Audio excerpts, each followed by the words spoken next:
Hello, everyone. My name is Andy, and welcome to a long overdue episode of Deals and Steals. Today is June 3rd, and we've got some pedals here. I only say long overdue because it's been a while since I really found anything standout that's not been Boss that felt like it was a super good deal. So I've got a couple things in here. They come from the wonderful land of Ashland, Wisconsin. I I know nothing about that town. Maybe somebody does. But, wow, he packed these awesomely. So, didn't take too long to get here once we settled everything. There are two pedals in here, and they're both, as far as I know, pretty vintage. There we go. So the first, I think the one that I'm more excited about of the two, is the DoD Stereo Chorus 5-65. And of course, when I first saw it, I went, that can't be stereo. It turns out, it is. So that's pretty interesting. Now, as far as, is it true stereo? What does stereo really mean? I don't know. I know that I've had pedals in the past that I've learned that aren't true stereo. They split the signal, but not in a particularly special way. The second one, well, they both have a similar form factor, is the Peavey DDL digital delay. Kind of a strange, but both these have kind of a strange pad sort of button. Wonder how easy they are to turn off and on. Okay, so this one looks like it has the 1/8 inch jack type of power. Man, these are heavy. And then this one, a 1/4 inch for power? Huh. Well, that's super interesting. Oh, shoot. Gotta be careful with this. Fortunately, it looks like the battery cover is intact, which is really nice. These are super prone to breaking. And lo and behold, he was not kidding. He said this sucker required two 9 volts to power it. Maybe that has something to do with the size of that input. So I haven't seen that before, so that's pretty interesting. So I think it's going to be a battery kind of demo today. But yeah, it looks like there's enough depth in there to shove both batteries in. Obviously, they're just kind of floating around otherwise. You can see it's a little dark, but you can see the pots in there too, which is kind of cool. For AC operation, use a 20 volt DC. Ay caramba. So yeah, so you need at least the 18 out of the batteries, I guess. But anyway, exceptionally cool that the battery cover is still intact. I'm just going to leave that off. Let's take a look at the Peavey. Looked like there was a simple screw in the back of that. So let me get a screwdriver. Anyway, so these were Facebook Marketplace finds. He was just kind of clearing out some electronics and random stuff, car stereo, some speakers, and both these pedals. These were $20 a piece. And if I remember right, on the ad, oh, okay, there's a little ridge on there, so you should be able to do that with just your hand, I guess. But I think he'd at least put batteries and a cable in there so you could see it light up, but these were not truly tested. But and he charged me $10 shipping, so $50 for both of these seemed like a pretty good deal. Okay, one 9 volt for this one.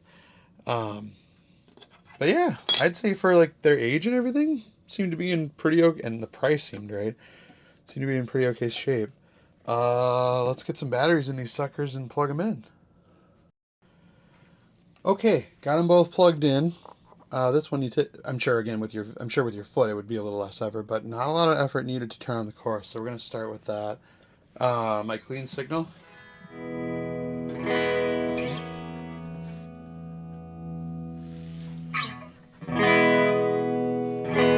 Neck of my Les Paul.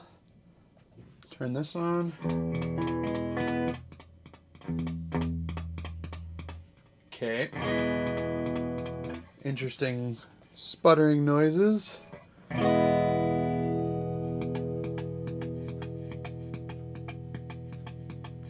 gonna try one thing here. Forgive the noise. Doesn't really say if...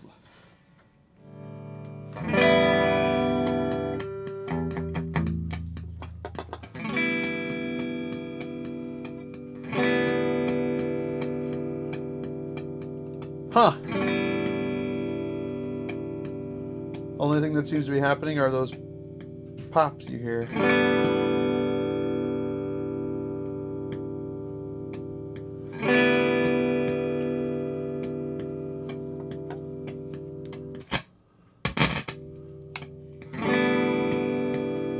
Oh, it's a bummer.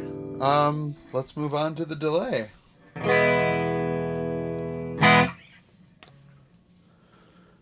So let's see here.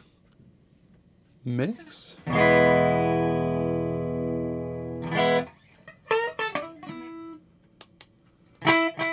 There we go. Okay. So this one, kind of like a DD3, has different sort of ranges. Small, medium, large, XL, and then H, I think, is hold. So... Oh, cool.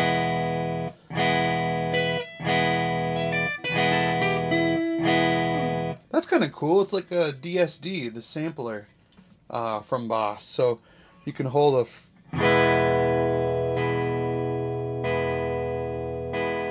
I wonder how long you can hold that.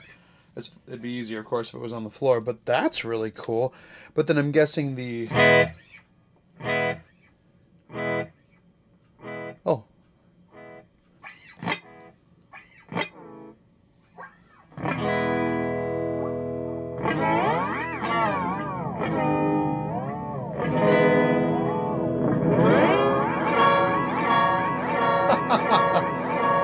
Okay.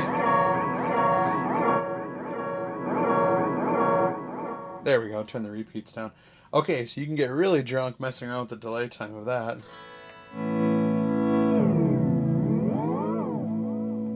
Cool.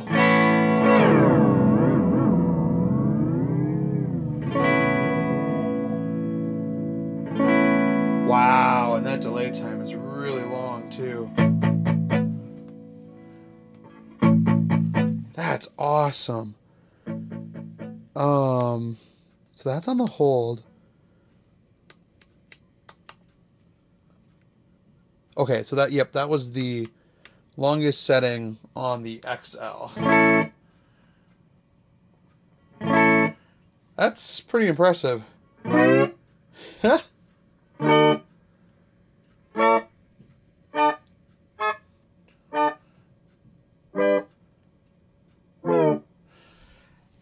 That's awesome that you can do that kind of during the repeat and it'll slowly change it as you do it.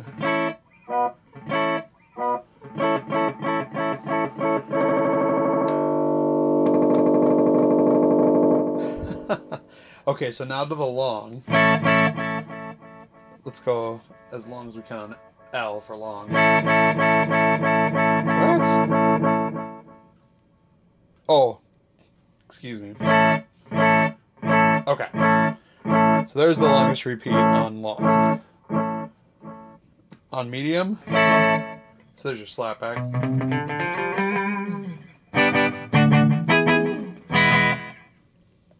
And then short, super slap. You can barely hear it. I'll turn the repeats up there.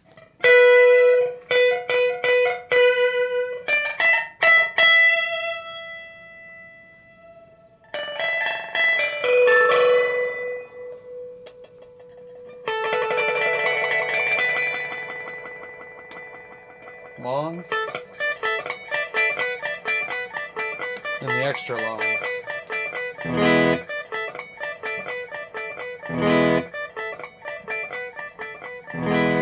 Well, that is super cool. And I could, and as you saw, I was able to kind of switch those modes. Oh, that was weird.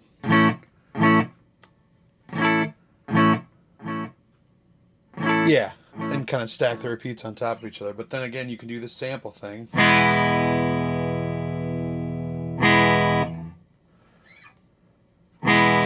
And I can just keep holding that and play over it. So kind of a loop thing in a way. That is darn impressive for 20 bucks. Again, we got the screw and the plate. I do not have an 1/8 inch jack handy, but I do have one, so this could go on a board. That's pretty darn incredible. So again, the time, the feedback, X power. Let's go back to... Oh. Okay, volume of the repeats. Well,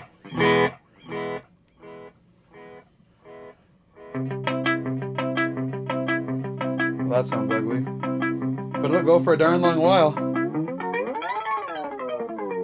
And it will do the whooshes or... Oh. Okay, that's incredible.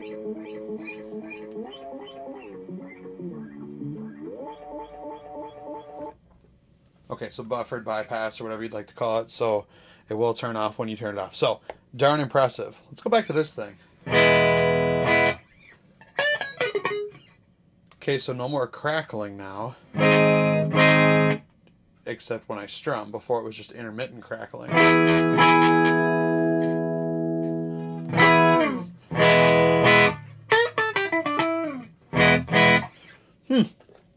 Well, oh.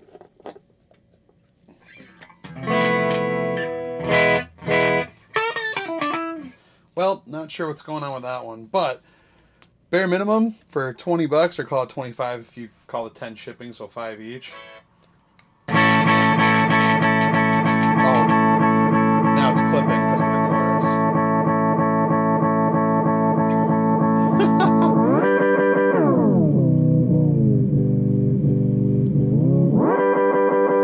That's a darn impressive delay pedal. I'm going to try one more thing with the chorus.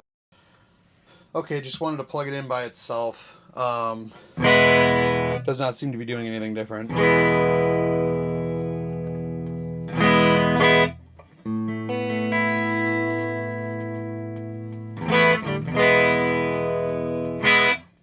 Again, some intermittent crackling or clipping of the signal or breakup when, well, not even breakup, but like clipping when I strum, so.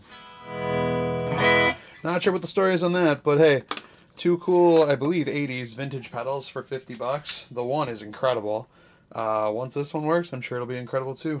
Thanks for watching. Like, comment, subscribe. This has been Deals and Steals. Bye. Okay, just another couple quick things about the DDL3. I'm sure it's just like a Boss DD3. Mine is still being lent to a friend. Obviously, with kind of the bendy sounds, it does that kind of stuff. But I continue to be amazed, even after just a little bit of playing.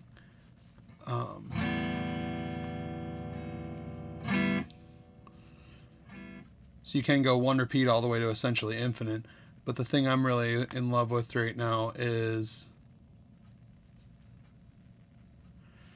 the idea that you can just bend notes all over the place.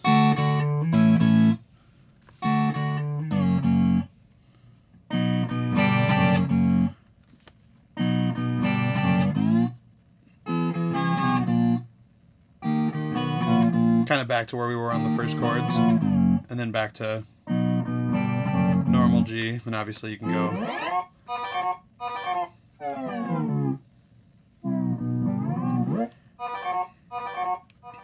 And the other thing that I learned is that between the S, M, L, and XL, where the range of the S stops, the medium starts. Where the range of the medium stops, the L starts, and so on. So you got kind of 4 stages. So the XL will only go as fast as the longest setting on the L, which is kind of cool.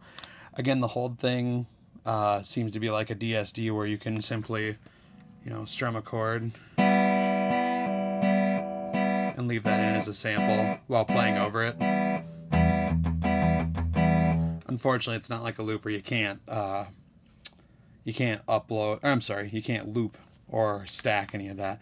The other thing I just wanted to mention that was super cool about this pedal is that we have top-mounted jacks, which, I mean, I don't know a ton about pedals, but, Boss had them all on the sides. Ibanez, the DOD there has it on the sides. The fact that this is top-mounted is pretty cool, and all things considered, probably kind of forward-thinking for the time. They're probably not the only company to do it then, but it's just something that kind of struck me. So anyway, just had a few final thoughts. If you've made it this far, thank you again. Like, comment, subscribe. We'll see about getting that DOD chorus maybe fixed. Because what's going on with it, well, I don't know what's going on with it, but the intermittent clicking we heard, that actually had to do with the speed. So I turned the speed down and up, and we actually heard the clicking go and slower and slower as I brought it down. So maybe there's some bad chips here, but this one the time chip seems to work. I don't know. So, or, well, that says time too. Like I said, I don't know, but just wanted to go over condition otherwise. No Velcro, still got a label on it, which is super cool. Again, still got the battery door, because I guess these are, I mean, it does feel a little fragile. Super notorious for going out. And the PV does, again, have the, oh, come on, does have the screw and battery cover. Fortunately, this seems to be, oh, positive DC, so center positive DC, which I do have an adapter for that, but that's going to make this and the DoD a little bit harder to put on a board with other pedals. Sorry, I'm trying to see this through the camera. I'm not very sharp like that. So anyway, in exceptionally, we'll say exceptionally decent condition. Obviously, you can get some dust off. We have some chips, but this sounds awesome. I love this pedal, and I love chorus. If you've seen any of my like Super CE2 chorus videos or anything like that, I love chorus pedals. So the condition on this is awesome. I just really want it to work. So anyway, if you've stuck around this long for my ramblings, I appreciate you. Like, comment, subscribe. Bye.